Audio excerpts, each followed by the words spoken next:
Voici le corrigé de l'exercice 9, page 161. Donc, trajectoire et référentiel. Donc, on va parler des deux. Observer, décrire les phénomènes. Donc, proposer un référentiel dans lequel la personne sur le tapis roulant est immobile. Comme toujours, on précise le système avant de commencer. Donc, ici, le système, ça va être la personne sur le tapis roulant. Donc, et on veut qu'elle ait un mouvement immobile. Donc le référentiel, dans quel référentiel cette personne ici, cette femme, a un mouvement immobile, c'est-à-dire il n'y aurait pas de déplacement, et bien par rapport par exemple à une personne qui se placerait juste derrière. Par exemple, si elle a un enfant qui se met juste à côté d'elle, sur le tapis roulant.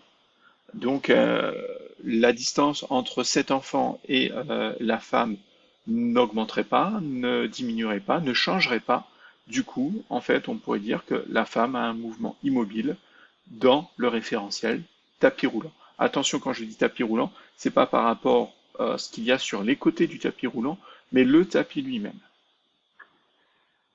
Donc le système personne sur le tapis roulant, le référentiel le tapis roulant et le mouvement de cette personne, de ce système, c'est immobile.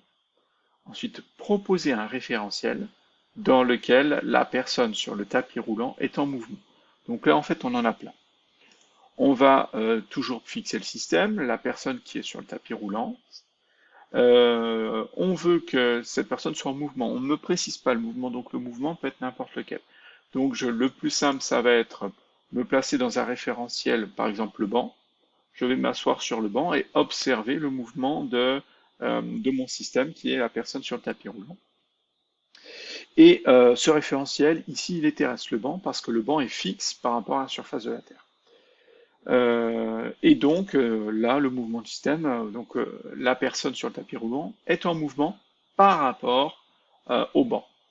Donc, on pourrait choisir comme référentiel cette personne-là, donc la personne qui est en mouvement à côté, et on aura bien la personne sur le tapis roulant qui est en mouvement par rapport à la personne à l'extérieur, parce qu'elles n'ont pas le même mouvement. Donc, elles vont se croiser, donc il y aurait aussi un mouvement. Donc, j'aurais pu prendre référentiel la personne qui est en dehors du tapis roulant.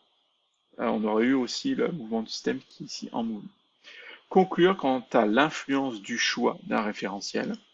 Eh bien, suivant le référentiel choisi, le mouvement d'un système change. On a décrit deux mouvements pour un même système. La personne sur le tapis roulant, c'était le système. Si je prends le référentiel tapis roulant, si je prends le référentiel banc, j'ai le système qui est immobile ou qui est en mouvement. Donc j'ai bien changé le mouvement en changeant le référentiel.